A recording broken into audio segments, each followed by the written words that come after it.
Guys, I'm keeping an eye on that rod. That is a fish. Big fish of the day. Big fish.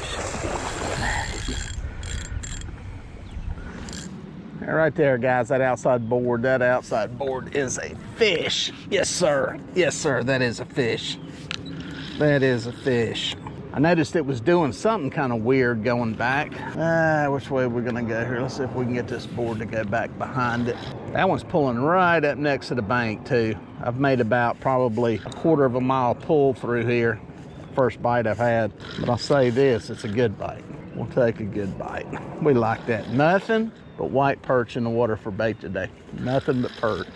Trying this little fall transition here to see what's going on. It's not fall, but we're getting there. Oh, this one's got a lot of slack. This is where I need two people. I hope he's running into deep water, because that ain't good. Oh, he stayed budding. Tell you a trick right there. If you ever get a bunch of slack in the line for whatever reason like that, when you get that reel back to it, reel back down on it halfway slow. I think it, just in case the hooks roll kind of odd, it'll help you out. He's straight up and down. I think he's going to be nettable. He hit it like he's nettable. We'll see. We will see. How could he get a good bite here? There he is, there he is, there he is, there he is. There he is. Come here, baby. Come on, baby. One more turn. Shoot. In the net. That fish right there, guys, was worth the wait. Hey there, fella. You're not as big as you thought. You thought like a 15, 16, 18 pound fish. Barely gonna make the teens. Not even that. Probably about 11, 12 pounds. Not as big as it fought, but that's okay. We like them when they fight hard. Whatever works, baby. Whatever works. What do we got over here? A couple of perch. Wasn't paying attention, having a perch rod in the water. Snagged a couple of those while I was just turned around to get a piece of bait. What we actually need is a piece of bait. We'll actually put that one on. See what I'm gonna do real quick on the bottom. I believe that one, I don't know if that was on a fillet or not, but I got a couple of fillets out here. For whatever reason, past couple of days, fillets have produced, and I'm fishing them kind of big. There we go. Nice little chunk of bait there. Get that back on this rig, show you what we got here. A regular old Santee rig. This one has a regular styrofoam float on it. That bait on there, make sure that hooks off. Regular styrofoam float. Then the Carolina Lake weight. Some people have asked about these weights. These are my Carolina Lake weights, carolinalakeweights.com. They make these sinkers. I've used some different ones over the years. A couple of guys have went out of business. Carolina Lake weights are still around. They work good on this Santee rig. Get that baby back out. Get a planer board on it. See if we can get another one. Guys, I think that is a fish. I think it is. As you can tell by the position of the sun, I have fished a long time to get to this second fish. As a matter of fact, I made a run out of the area. I fished from where I caught that last fish, probably another mile and a quarter. Never had a bite. I picked up a couple of perch, and that was it. It was brutal, brutal, brutal bite.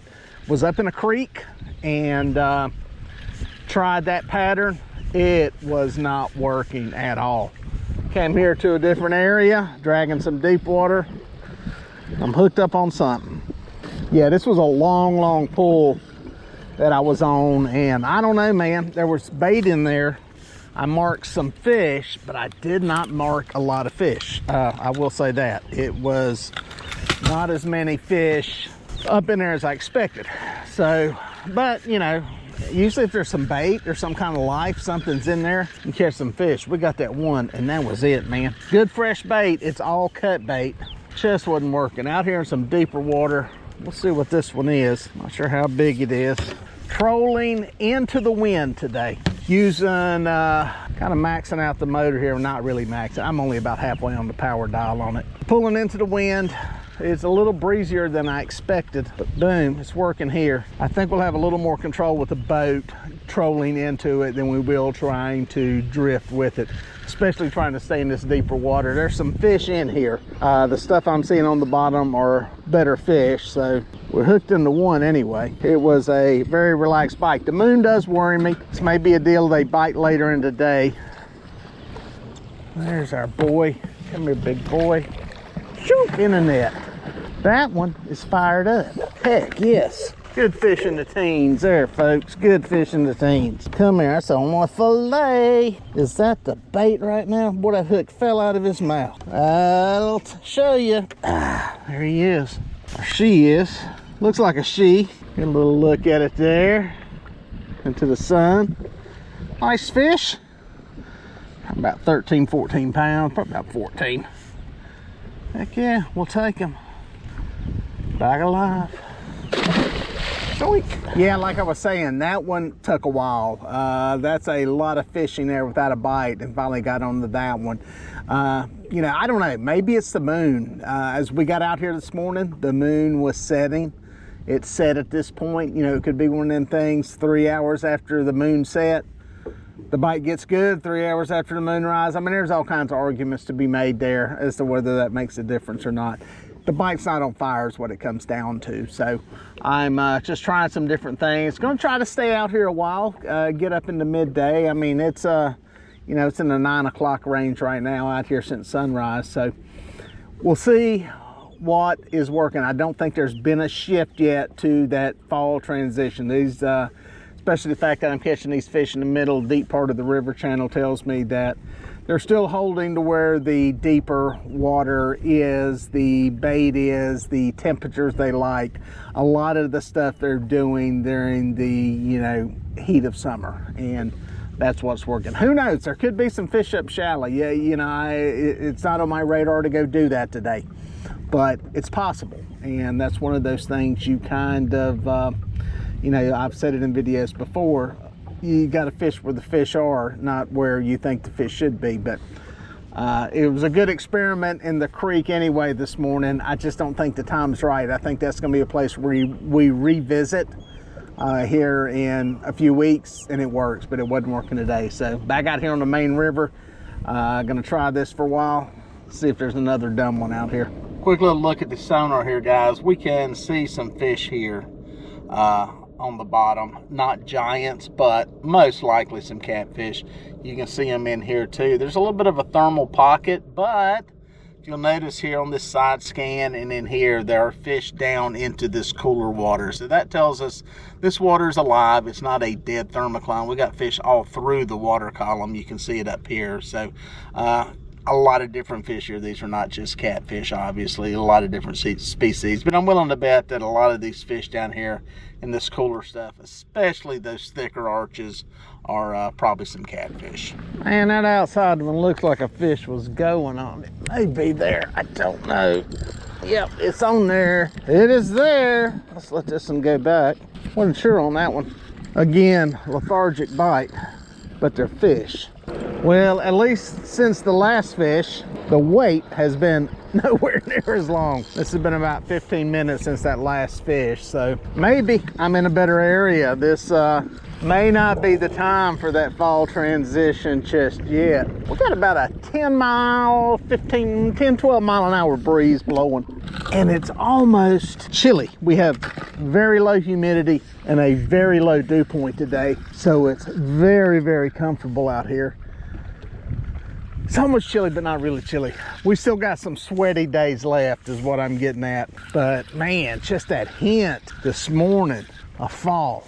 Not there yet though, but it's the time you start paying attention to what's going on with the fish, the bait fish, where they're going, where they're staging at. Stay down, big boy, stay down. Get your head down, get your head down in the water.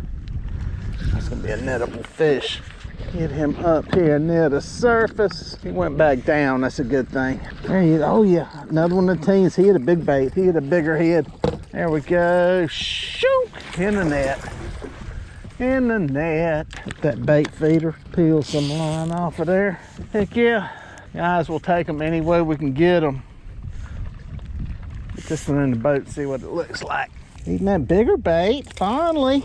After about 3 days of doing this, somebody finally hit a big old bait. Not super big. Good fish, barely gonna make teens. 13 pounds. He will take him all day long. Good blue cat. Get a look at him right there. Get it back alive.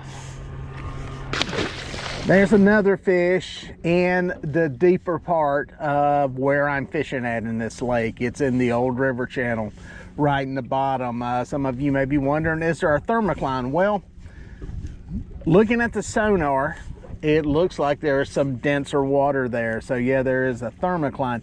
I don't think it's a dead thermocline though. There are fish in it, and that will happen when you get, you know, oxygenated water down there. We had Hurricane Debbie that came through here about 2 weeks ago, and they moved a lot of water through this system. And you know, fresh water came in, they started pulling water. That creates a lot of current.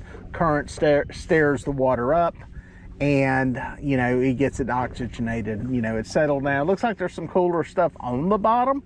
I'm sure some of the stuff coming from the upper lakes was a little bit cooler, so don't know what that temperature is. And you get a 5, 6, 7 degree temperature difference, and it can show up on the sonar. So it may be considerably cooler, who knows, but it looks like it's got oxygen in it. So when it's got oxygen, you can fish it. So we got some fish in here, better fish at least. We're not dealing with a bunch of channel cats. If you're gonna have a bad bite and a slow bite, I'd rather have that, but definitely not into a fall pattern yet. So you know, my advice is always to start playing around a little bit, see what's going on, see if things are changing. You know, it's starting to warm up here, starting to feel like summer. And I think it's going to be that way for a while, but we're going to keep getting these days. It's going to get a little cooler in the morning, not as hot in the day, and a little less daylight means that water temperature is going to drop, that daily mean temperature is going to drop, and it's going to get better and better from here on out. It's dragging like there may be a fish.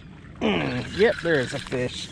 Let's let that line go back. The old planer boards have been paying off today. This is where the fish have been coming. Man, is that a fish or a snag? That's a lot of bait. I thought there would have been more of a ripping of line, but man, all these fish have been kind of a subdued bite. I feel for a head shake on this one. Make sure I'm not dragging a log. It's just like these fish in this deeper part out here are taking the bait and just trying to swim along the bottom or something crazy. Yep, there's a head shake. There's a head shake. We got a fish. Again, it's just like they're not slamming these baits over really hard. So see what we got. This is gonna be an edible fish. This should be an edible fish. There he is. He's coming in from down there up to the top. Yes, sir. Yes, sir. Shook. Boom. In the net. That's why I love my bait feeder right there. Put that back into gear. We're on some fish. We're going to talk about why I'm catching them now. There we go. Low tuner hooked in the bottom of the lip on a fillet. Come here, little fella. I don't think you can make teens. I think that's going to be about a 11-pound fish. Not a big one. Not as big as I thought. I thought it was a little bigger than it was. Sometimes they shrink when they get in the boat, and that's okay. Let's get it back. So this is kind of interesting. I go from fishing the first 2 hours and catching 1 fish to catching 3 fish in an hour. And why is that? You know, did I just find the magic spot? Or is it a time of day thing? You know, it goes back to that lunar cycle, that moon. You know, is it because, you know, the moon's starting to be underfoot now? I don't know. It could be a feed cycle to where these fish are just feeding later in the day. Or it could be I just hit the right place. I'm in an area with more active fish, more feeding fish, and that's why I'm catching them. It's hard to really predict and dial this stuff in. The one thing is you can figure a lot of it is patternable, and you know, once you catch one, you can kind of try to repeat that pattern in another place. For now, it's working. Guys, I'm keeping an eye on that rod. I can't tell if that's up. That is a fish. That is a fish. It went over real slow earlier.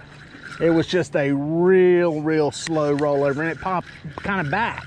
I was thinking, might have been rolling across a log or a stump. But man, this is now acting like a fish. I don't know how much stuff he's into. He's all the way to that side of the boat. Let's go over there and take a look at him. I literally just got the baits back out and got that board set, sat down, made those few comments about the fish and looked up and I thought I seen the rod go. So yeah, it does make you wonder, am I just in the right place right now? Or have I figured something out? Don't know. Don't know. It's the way fishing goes. One thing I did do when I left the place where there were no fish is I made a big move. Moved a long way, something totally different. And that's paying off. I got a planer board. That board back there is in this one, but this is still big fish of the day right here, guys. Big fish.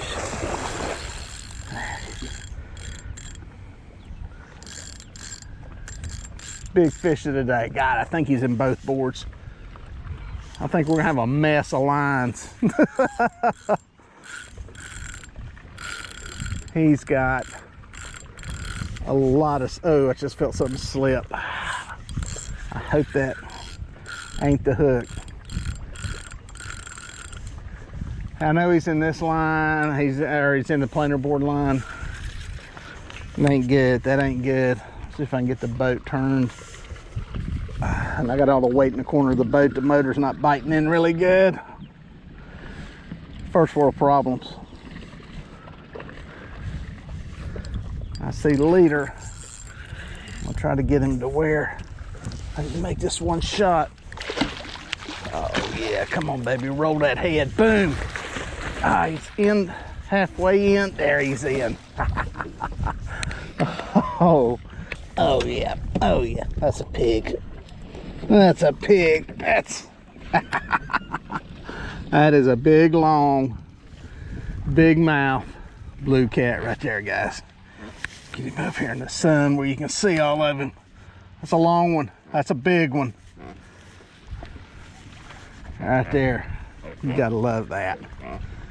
Good fish, really good fish. Over here and flip him in and go back, get ready for winter.